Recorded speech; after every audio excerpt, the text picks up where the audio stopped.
시편 1절에서 9절, 마지막 9절까지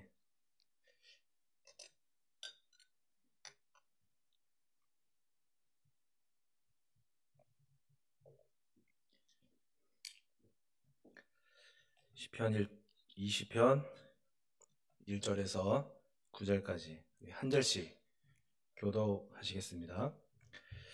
환난 날에 여호와께서 내게 응답하시고 야곱의 하나님의 이름이 너를 높이 드시며 내 모든 소재를 기억하시며 내 번제를 맡아 주시기를 원하노라.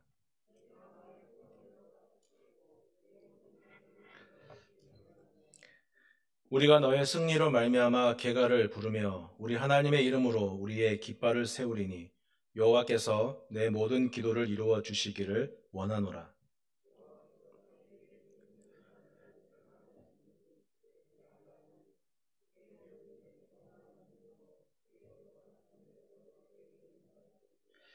어떤 사람은 병거, 어떤 사람은 말을 의지하나 우리는 여호와 우리 하나님의 이름을 자랑하리로다.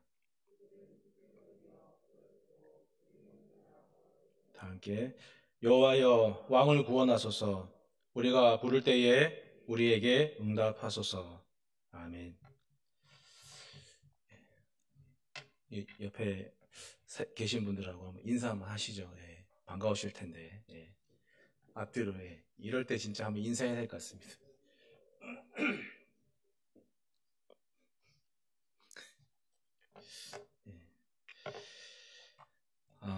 정말 그 교회를 섬기면서 한 번도 경험해 보지 못한 것을 올해 다 이렇게 경험하면서 이렇게 또 같이 모여서 예배 드린다는 것에 대한 소중함을 개인적으로도 배워가는 시간인 것 같습니다. 여러분들도 그러하리라 믿고 또 이 시간 주신 하나님의 말씀을 또 같이 한번 나눠보겠습니다. 이 시편은 딱 간단히 말해서요, 전쟁을 앞둔 그 다윗 왕, 또 이스라엘 민족, 전쟁을 앞두고 있는 다윗 왕을 그 백성들이 우리 왕이 이 전쟁에서 이길 수 있도록 하나님 도와주세요 하고 기도하는 거예요. 딱 그거예요. 다른 이상도 아니고 우리 왕이 이 중요한 전쟁에서 이길 수 있도록 하나님 도와주세요 하고 모든 백성들이 왕을 세워놓고 왕을 모시고 하나님께 구하는 간구하는 기도입니다. 그 1절부터 나오는 환난 날에라고 하는 이 환난이 무엇이냐면 전쟁이에요.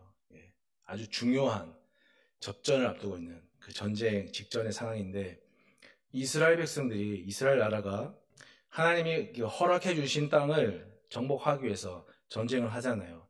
그렇게 벌인 많은 전쟁 중에서 중요했던 전투가 하나 있는데, 그게 뭐냐면 사무엘하 10장에 보면은 어떤 전쟁이냐면 그 아람 군대하고 또 암몬 군대하고 이 두 나라가 연합해서 다윗 왕에게 전쟁을 걸어와요.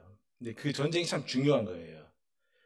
그 사람들이 보통 이렇게 두렵거나 아니면 어떤 아주 중요한 일을 결정해야 하기 전에 그 두려운 마음들을 가지고 그게 해결되지 않을 때 힘들다 하는 의미로 환난이다 그런 말을 하잖아요. 이 전쟁을 앞두고 있는 그러니까 암몬과 아람과의 그 두 나라의 연합군과 전쟁을 앞두고 있는 다윗 왕도 그렇지만 이스라엘 사람 이 백성들도 그 마음이 뭐냐면 환난이에요. 힘든 거예요. 아주 왜냐하면 중요한 전쟁이었거든요. 그 이유가 사무엘하 10장을 읽어보면 나와요. 오늘 설교 말씀이니까 여러분들이 집에 가셔서 꼭 한번 읽어보시면 그 이유가 나오는데, 사무엘 10장에 보면은 말씀드린 대로 아람 군대와 암몬 나라가 연합을 해서 다윗 왕에게 이제 다윗 왕과 전쟁을 하는데 누가 이기냐면 다윗이 이겨요. 죄송합니다. 여러분을 만나니까 목에 겨워서. 그런데 그 전쟁에서 이기고 사무엘하 10장을 보면 그 두 나라 연합군과 싸우고 전쟁에서 이긴 다윗 왕, 그 다음에 이어서 나오는 내용들이 뭐냐면은 다윗이 밧세바를 범하는 사건이 나와요. 그리고 우리아를 교묘하게 죽이는 장면도 나오고, 그걸 나단 선지자가 찾아와서 다윗을 하나님의 말씀으로 꾸짖는 장면도 나오고, 그리고 그 다음에 아들 압살롬이 자기 다윗을 반역하는 이야기들이 이렇게 이어서 쭉쭉 연결해서 나옵니다. 여러분, 그 이유라는 것이 뭐냐면 이 전쟁 뒤에 왜 이런 이야기가 나오는 걸까요? 아람과 암몬 군대와 연합군과 싸우고 나서 그 뒤에 왜 이런 밧세바, 우리야, 나단 선지자, 그리고 압살롬 이런 이야기들이 왜 나오는 것일까요? 이렇게 성경을 읽어야 이해가 되거든요. 그냥 막 글자를 읽으면 이해가 안 되지만 생각을 해보고 읽으면 다윗이 아람과 암몬 연합군과의 전쟁을 마지막으로 주변 모든 나라들을 거의 다 대부분 제압을 했고, 그럼에 따라서 다윗의 왕권이 강화가 되니까 다윗이 엉뚱한 대로 눈을 돌리는 거예요. 그러니까 엉뚱한 일이 일어난다는 건 뭐냐면은 다윗이 왕권이 그만큼 강해졌다. 다윗이 이 중요한 싸움, 거의 모든 나라들을 제압했지만 이제 거의 그 나라들 중에 남아있는 암몬과 아람을 제압을 하고 왕권이 강해진 이 중요한 전투를 앞두고 하나님, 우리 왕이 이 전쟁에서 이길 수 있도록 도와주십시오 하는 기도를 다윗도 그랬지만 백성들이 대충 했겠습니까? 그냥 대충 했겠어요? 1절을 보시면은 환난날에 여호와께서 내게 응답하시고, 이 내라는 게 누구냐면 다윗이거든요. 백성이 왕의 승리를 위해서 기도하는데 왕을 보고 노라 그래요. 그리고 성소에서 너를 도와주시고 시온에서 너를 붙드시고 내 모든 계획을 이루어 주시기를 원한다. 우리가 하나님께 간구한다. 그냥 그렇게 읽으면 아무것도 그냥 의미가 없는 것 같지만, 여러분, 전쟁, 아주 중요한 전쟁을, 이 전쟁에서 이겨야지만 이제 패권을 다 갖고 이제 왕권이 강화되는 이 중요한 전쟁을 앞두고 있는, 그러나 아주 두려운 마음으로 기도하고 있는 사람들의 심정으로 읽어보시면 또 달라져요. 우리 임금님께서 이 고난 가운데 주님께 기도하실 때 주님께서 임금님께 응답해 주시기를 원합니다. 주님께서 성소에서 임금님을 도와주시고 우리 임금님을 붙들어 주시기를 원합니다. 임금님의 계획대로 주님께서 임금님께 모든 것들을 이루어 주시기를 원합니다. 그러니까 쉽게 말하면 하나님, 우리 임금님, 우리 왕을 도와주세요. 우리 왕이 이 전쟁에서 이기게 해주세요. 얼마나 그 애절하게 기도했겠습니까? 얼마나 애틋하게 기도했겠습니까? 얼마나 간절하게 하나님 앞에 기도했겠습니까? 우리가 소위 말하는 이 간절함이라고 하는 이 감정은요, 어떤 관계에서 나오는 것이죠. 관계에서. 관계가 없으면 이 간절함이란 것이 나오지가 않죠. 여러분들이 자녀를 생각할 때 왜 애틋하고 간절하며 평생을 키우셨잖아요. 평생을 키웠고 늘 같이 했잖아요. 죽음이라는 것을 헬라적인 사고에서 보면요, 말 그대로 우리 육체의 생명이 끝나는 걸 죽음이라고, 헬라적인 사고에서는 그렇게 얘기하지만 히브리적 개념은 달라요. 히브리적 개념에서 죽음은 뭐냐면은 관계가 끊어지는 거예요. 그러니까 하나님하고 관계가 끊어지는 거예요. 우리가 하나님하고 관계가 없이 그냥 내 열정으로, 그냥 어떤 뜻대로 교회를 열심히 다닌다고 해도 그 사람 죽은 사람이에요. 그 사람 산 사람은 아니에요. 그러나 정말 힘들고 고통 속에 있더라도 그가 하나님 앞에 머물러 있고 하나님의 끈을 놓지 않으면 그는 너무 힘들지만 그는 죽은 사람이 아니라 그는 살아있는 사람이에요. 그래서 요한계시록에 예수님께서 사대교회에 하신 말씀이 그러잖아요. 내가 네 행위를 안다. 네가 살았다 하나 그런 이름을 가졌으나 너는 죽은 자로다. 그래서 그렇게 얘기하시는 거거든요. 마찬가지로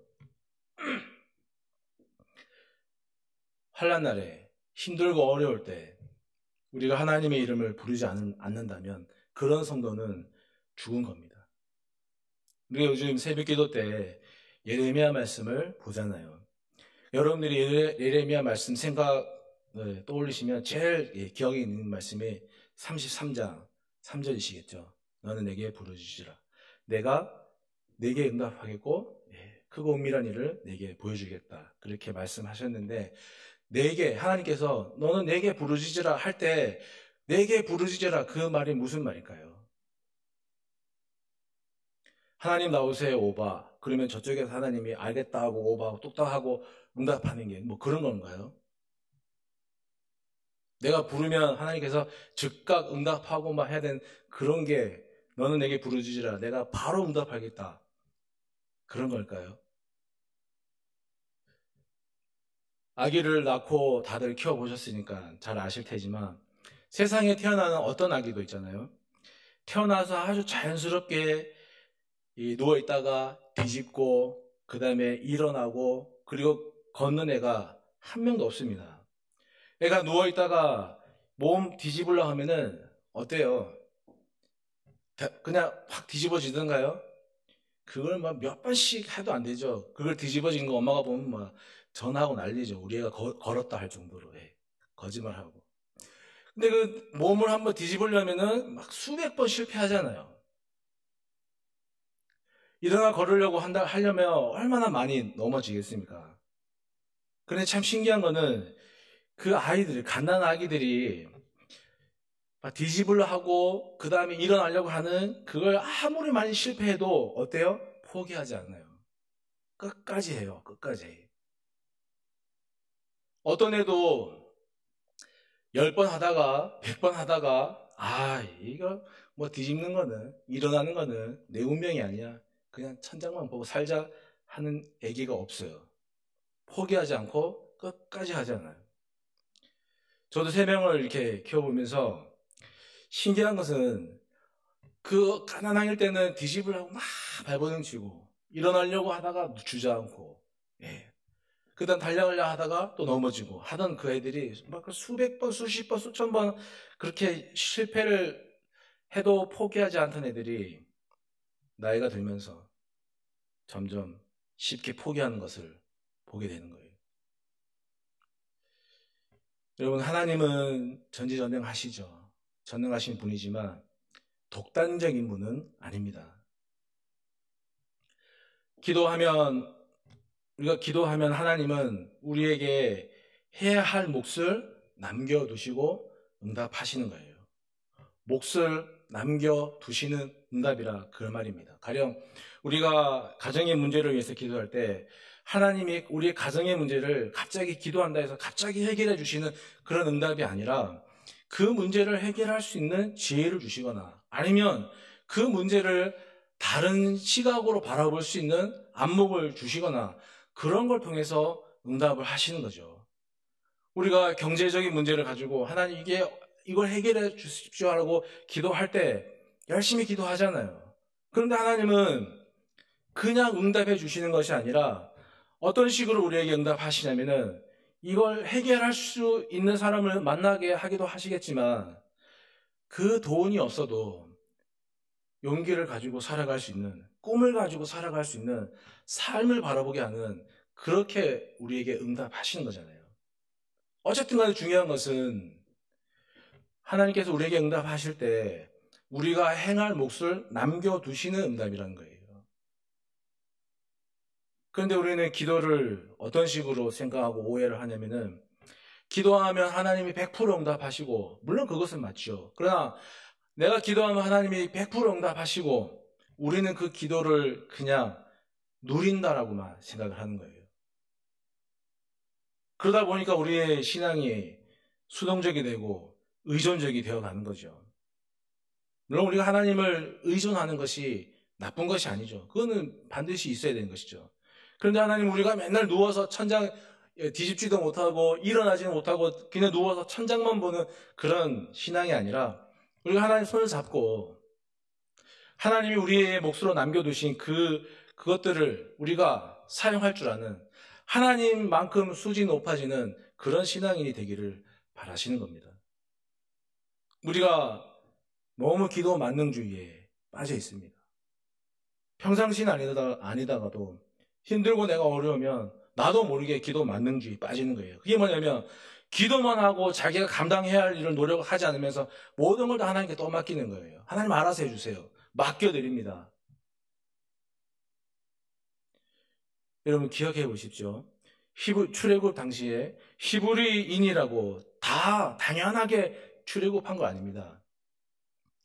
하나님의 말씀에 순종한 사람들이 그 사람들만 출애굽할 수 있었어요. 출애굽기 12장 38절에 보니까 온갖 잡다한 잡족들이 다 출애굽했다고 나와 있거든요. 그 잡족이 뭐냐면 히브리인만이 아니라 다 섞인 거예요. 근데 그 사람이 누구냐면 난 바로가 싫다, 난 애굽이 싫다 해서 뛰쳐나온 사람이에요. 근데 왜 뛰쳐나왔냐? 하나님이 하라고 하는 방식대로 하다 보니까 살아남아서 같이 출애굽한 사람이에요. 그 하나님의 말씀에 순종했기 때문에 그 사람들이 출애굽할 때 그 여정에 무리에 끼일 수가 있었습니다. 출애굽 전에 10번의 재앙이 있었죠. 특히 10번째 재앙 통해서 하나님이 내가 죽음의 사제를 보내서 장자를 죽일 것이다 할 때 하나님께서 내가 시키는 대로 하면 너희가 살 것이다. 하나님께서 이렇게 얘기할 때 진짜 믿는다는 건 뭐 어떤 거냐면은 그 말대로 행하는 거예요. 아, 그게 그런 의미구나 하고 의미와 뜻을 찾는 게 아니라 하나님께서 그렇게 말씀하셨으면 그렇게 내 몫을 감당할 줄 아는 게 순응하면서 따라가는 게 그게 진짜 믿는 거 아니겠습니까? 좌우인방에 양의 피를 발라야 하는 거죠. 어린 양을 미리 준비해야 하는 거고요.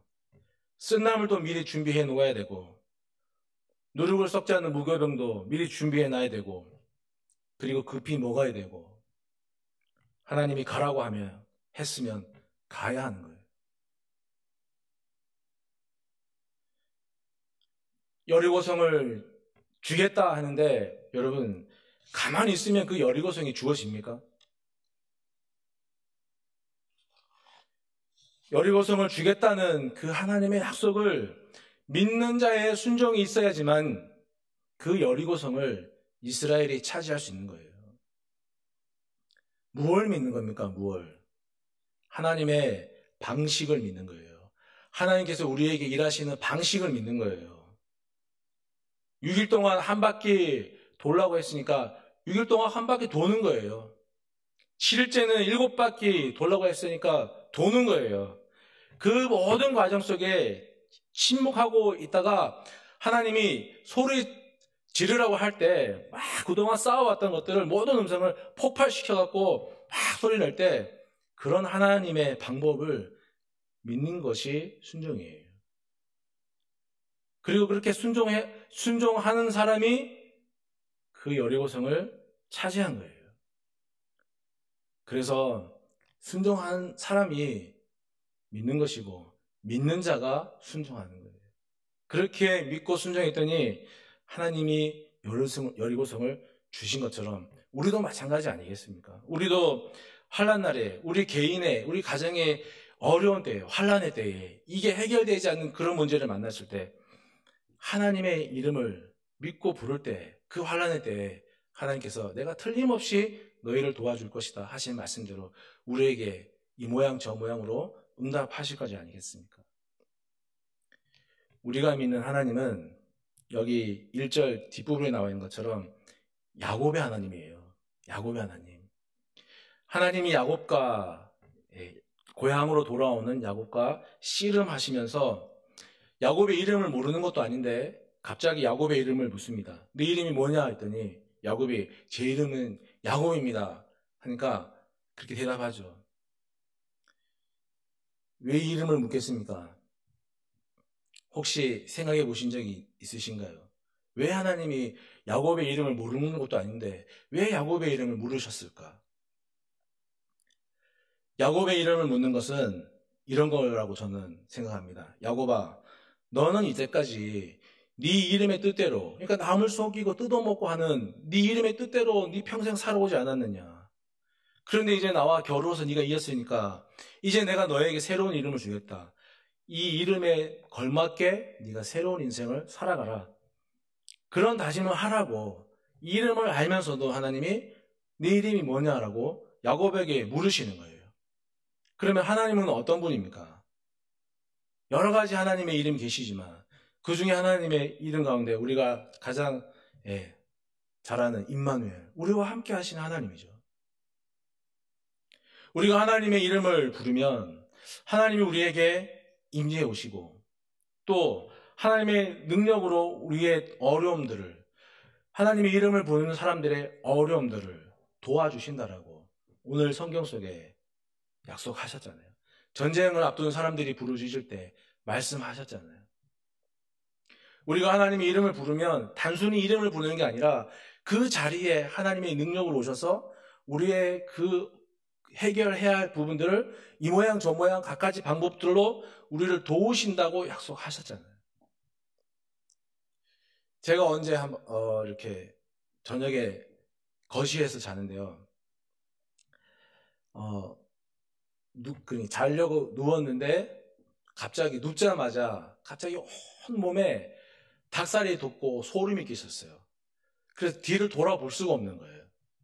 마치 제 뒤에 사탄마귀 2마리가 이렇게 저를 보고 있는 듯한 그런 두려움들이 막 느껴져갖고 좀 한 1, 2초 상간에 엄청 많은 생각들이 지나갔거든요. 왜냐하면 제가 신방하면서 교인들한테는 그럴 때는 예수님의 이름으로 명하노니 물러가라, 그렇게 하시면 됩니다 라고 제가 그렇게 신방하면서 말씀을 전했는데, 제가 당해보니까 말이 안 나오는 거예요.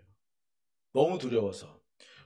잠깐 한 1초, 2초 사이에 그런 온갖 생각들이 지나가는데, 제가 그런 생각이 들자마자 용기를 내서 제가 허공에 대고 외쳤어요.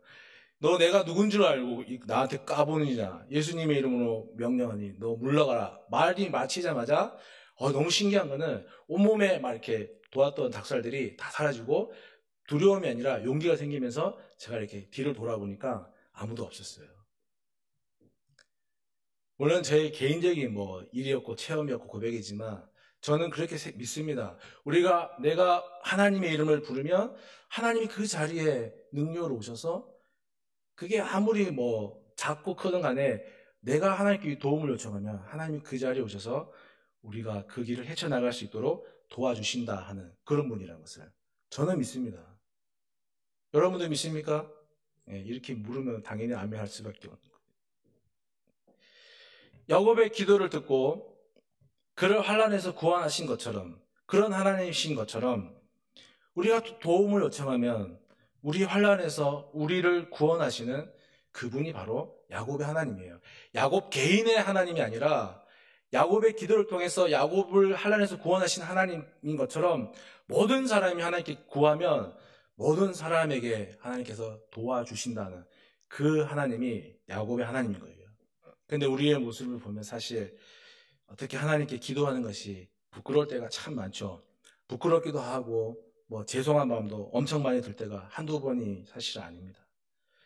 왜냐하면 우리가 바로 야곱처럼 강교한 사람들이거든요. 내 이익을 위해서라면 무슨 짓을 못하겠습니까? 우리가 그런 강교한 사람이거든요. 어떨 때는 하나님이 내 기도를 들으실까 하는 의문이 들기도 하지만, 그러나 그것은 나의 의문이고 나의 고민일 뿐, 우리가 기도하면 우리의 처지와 상관없이 내가 하나님 도와주십시오라고 기도하면 하나님이 틀림없이 도와주겠다고 약속하셨으니까 우리는 그 하나님 믿고 신앙생활 하면 되는 겁니다. 전쟁을 앞둔 이스라엘 백성들이 말하잖아요. 6절에 여호와께서 자기에게 기름 부음 받은 자를 구원하시는 줄 이제 내가 아오니 그의 오른손에 구원하는 힘으로 그의 거룩한 하늘에서 그에게 응답하시리로다. 이 하나님을 신뢰하시고 힘을 내서 신앙생활 잘 하시기를 부탁을 드리겠습니다. 우리 성도, 그리고 우리 대한교회, 주변에 여러 교회 많이 있지만 성도든지 교회든지 이 세상에 있는 동안은 항상 어떻게 보면 항상 안 믿는 사람들의 공격 대상입니다. 우리나라처럼 이 이스라엘 나라도요, 역사적으로 보면은 주변 여러 나라들의 공격 때문에 그 역사가 항상 환란의 역사예요. 역경의 역사예요. 왜냐하면은 이스라엘이 처한 그 지형적인 조건이나 환경적인 요건들이 정치적인 여건들이 아주 중요한 곳에 있었거든요. 애굽이 저 위에 나라 쳐들어가려면 지나갈 수밖에 없고, 저 위에서 내려오려면 지나갈 수밖에 없고, 어쨌든 간에 거쳐가야 하니까, 예, 이 나라에 치이고 저 나라에 치이고 늘 그런 역경의 역사였는데, 근데 다른 말로 말하면 이게 어떤 말이냐면 하나님이 그런 기름지고 좋은 땅을 주신 거예요. 조금만 잘못하면 안 믿는 사람들이 교회를 뜯어 먹으려고 합니다. 조금만 삐끗거리면 교회가 사회로부터 지탄을 받습니다. 그런데 신기한 건 뭐냐면 안 믿는 사람도 있잖아요. 교회가 좋은 줄 압니다. 교회 와서 예수 믿고 착하게 사는 게 좋은 일인지 압니다. 그런데 그렇게 안 해요, 자기는. 왜냐하면 그 마음속에 죄악성이 가득하거든요. 근데 알면서도 안 하는 거예요. 니는 해라, 나는 안 한다 그러면서 안 하고 자기는 하기 싫은 거예요. 또 하나 뭐냐면 질투가 막 생겨요. 저놈들만 좋은 거 하면서. 자기는 하기 싫어. 오면 되는데, 여기 들어오면 되는데, 하기 싫은데 저 사람들 좋은 걸 누리니까 질투가 나니까 교회가 잘 되면 침묵하고, 교회가 못하는 건 막 이만큼 부풀려갖고 공격하는 거예요. 그런 공격을 저나 여러분이나 우리 교회나 세상에 사는 동안에 늘 당하고 사는 거예요. 어쩔 수가 없는 거예요. 그렇기 때문에 우리가 함께 견뎌주는 공동체가 꼭 있어야 됩니다. 그 공격으로부터 나도 보호하고 다른 사람들도 보호하고 하나님이 세우신 교회도 보호할 수 있는 그런 견뎌주는 공동체가 필요한 거예요. 이상하게 들리시겠지만요, 좋은 말씀을 아무리 들어도 듣는다고 해도 인간은 그렇게 쉽게 변하지 않습니다. 좋은 말씀만 듣고 3년, 5년 한번 지나면 반드시 회의가 일어납니다. 좋은 말씀을 5년 이상 들었는데 내가 변화가 없거든요. 다른 사람이 변화가 없거든요. 교회가 변화가 없거든요. 그러면 반드시 이렇게 얘기합니다. 어떻게 얘기하냐면 좋은 말씀을 듣는 것이 무슨 의미가 있느냐 이렇게 말하면서 반드시 회의를 합니다. 여러분, 사람은 보고 듣고 배우는 존재거든요. 요단을 건너고 나서 기념비로 하나님께서 건너게 하신 그 역사를 기념하기 위해서 각 지파에서 하나씩 12돌을 가져다가 길갈에 세웠습니다. 그리고 한 말이 나중에 너희 자손들이 이 돌을 보고 이 돌이 무엇입니까? 라고 물으면 그때 알려주거라. 이렇게 얘기해요. 보여주는, 그냥 안 보여주고, 야, 우리가 뭐 어디 가면 돌이 있는데, 뭐 이게 그런 거야. 이게 아니라, 너희 후손들이 이 돌을 보고, 이 돌이 무엇인지 물으면, 잘 알려주거라. 이게 하거든요. 사람은 가르쳐서 변하는 존재가 아니라, 듣고, 배워, 몸으로 체득해야, 깨달아야 변하는 존재입니다. 그래서 예수님도 제자들과 여러분, 함께 다니시면서 제자들에게 수업을 한 게 아니에요. 뭐 했습니까? 같이 보고, 같이 느끼고, 같이 체험하고, 보여준 거예요. 경험하게 해준 거예요. 그게 공동체인 것이죠. 그런 것이. 그래서 좋은 말씀을 많이 듣고, 교회가 변하고 성도가 변하려면은, 함께 할 수 있는 공동체의 문화를 빨리 시작해야 되는 거예요. 좀 전에 말씀드렸듯이 아무리 좋은 말씀을 들어도 그게 들을 땐 좋은데 그게 3년, 5년, 몇 년 됐는데 변화가 없으면 사람은 반드시 회의합니다. 이게 무슨 의미가 있지? 좋은 말씀을 들어도 아무 변화가 없는데 이게 무슨 의미가 있지? 반드시 회의하게 돼 있습니다. 이스라엘은 전쟁을 앞두고 왕과 백성이 전쟁의 승리를 위해서 한마음 한뜻으로 하나님 앞에 기도하는 공동체가 되었습니다. 그럼 우리 대한교회는 어떤 공동체가 되어야겠습니까?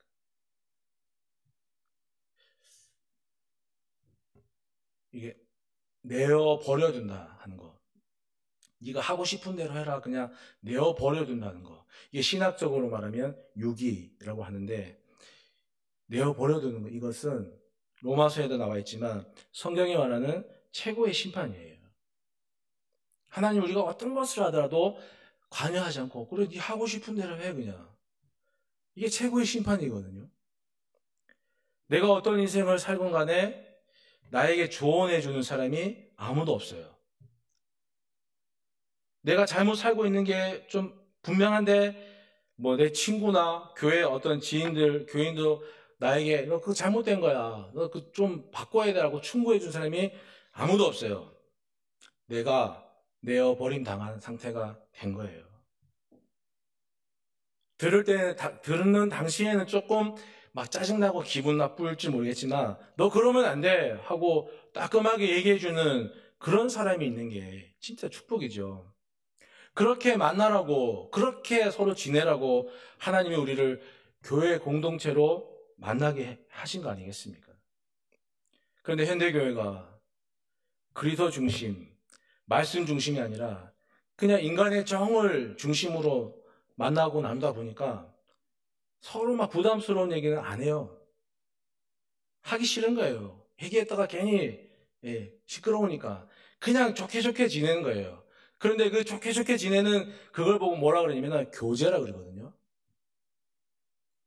사실 진정한 의미의 교제는 아니죠. 교회는 인간적인 친밀함을 나누는 곳이 아닙니다. 물론 사도신경에 보면 성도의 교제를 믿습니다라고 나와 있지만 그건 어떤 교제냐면요. 하나님을 구주로 믿는 사람들의 교제예요. 인간적인 교제가 아니에요. 보네포 목사님이 성도의 교제를 강조하셨는데 거기서 말하는 성도의 교제는 뭐냐면 제자들이에요. 제자들. 단순히 교회 나와서 그냥 얼굴 보고 밥 먹고 이게 아니라 정말 마음과 힘과 뜻을 다해서 그리스도의 말씀을 쫓아 살기로 뭉친 서로 만나 교제하는 그 제자들의 성도의 교제를 말하는 것이지 인간적인 교제를 말하는 것이 교회가 아니고 교회가 그것이 우선시되면 안 되는 거예요. 교회는 말씀 중심, 그리스도 중심이 선행되어야지만 교회가 살아나는 겁니다. 물론 교회에 오면 인간의 정도 나눌 수 있겠지만 그러나 먼저 우리가 생각해야 되는 것은 뭐냐면은 말씀을 중심으로 모이는 그리스도를 중심으로 교제하는 그런 교회가 돼야 거기에서 우리가 힘을 얻고 교회를 공격하는 그런 세상으로부터 나도 보호하고 다른 사람들 보호하고 교회를 지켜나갈 수가 있는 것이지 교회마저 인간적인 정을 나누고 인간적인 그런 담소를 나누는 장소로 된다면은 누가 이 교회를 막아주겠습니까? 차라리 그럴 것 같으면 저기 어디 가서 취미 활동하고 동아리 활동하면은 운동이나 하면은 몸도 건강하고 살도 빠질 텐데 그게 낫죠. 뭐하러 헌금 내면서 보기 싫은 사람 얼굴 보면서 여기서 이렇게 힘들게 하겠습니까? 그런 성도의 교제가 살아나야 야 너 그거 잘못됐어. 너 그런 좀 안 될 것 같은데 너 좀 바꿔야 될 것 같은데 이렇게 얘기할 때 그게 숙인이 되고 이게 내가 하나님의 말씀으로 사는 게 아니구나 라고 자기를 돌아보고 바꾸고 그런 성도의 교제가 있어야 교회가 교회다워지고 교회가 세상에 대해서 할 소리를 할 수 있는 게 아니겠습니까? 어쨌든 간에 우리가 성도로 살아가는 날, 교회 안에서 하나님을 믿고 살아가는 날, 세상이 우리에게 보내는 눈총이나 아니면 매서운 눈초리들은 당연한 거예요. 그걸 이길 수 있는 하나님의 백성답게, 교회답게 우리가 살아갔으면 좋겠습니다. 우리 7절에서요, 9절까지 세 절인데 함께 읽고 말씀을 마칠까 합니다. 같이 읽겠습니다. 어떤 사람은 병거, 어떤 사람은 말을 의지하나 우리는 여호와 우리 하나님의 이름을 자랑하리로다. 그들은 비틀거리며 엎드려지고 우리는 일어나 바로 서도다. 여호와여 왕을 구원하소서. 우리가 부를 때에 우리에게 응답하소서. 아멘. 하나님께서 틀림없이 약속하셨어요. 내가 부르시면 내가 돕겠다고. 그를 어떻게 바라보느냐에 따라서 그걸 믿지 않는 사람은 신앙의 길을 걸어갈 수 없는 것이고 그걸 믿고 바라보는 사람은 신앙의 길 속에서 하나님의 도우심을 경험하게 될 것입니다. 우리가 우리 환난의 날에 우리를 구원하시는 그 하나님을 자랑할 수 있게 되기를 간절히 바랍니다. 기도하겠습니다. 우리의 환난의 날에 우리를 도우신다라고 틀림없이 약속하신 하나님 아버지, 우리의 믿음 없음을 다시 한번 주 앞에 고백하오니 환난의 날에 믿음으로 하나님의 이름을 부르며 하나님의 도우심을 구할 수 있는 참된 성도들이, 참된 믿음의 사람들이, 참된 제자들이 될 수 있도록 아버지 하나님 도와주시옵소서. 전쟁을 앞둔 이스라엘 백성들이 왕과 한마음 한뜻으로 여호와의 도우심과 승리를 구하며 기도 공동체가 되었듯이 우리 대한교회도 이 험한 세상 가운데서 우리 자신을 지키고 교회를 지키며 하나님의 나라를 확장하기 위해서 어떠한 공동체로 나아가야 할지를 주님 가르쳐 주시고 담임 목사님에게 더욱더 영적인 충만함을 허락하여 주셔서 맡겨주신 귀한 목양을 잘 감당할 수 있도록 복을 내려 주시옵소서. 모든 말씀을 예수님의 이름으로 기도드립니다. 아멘.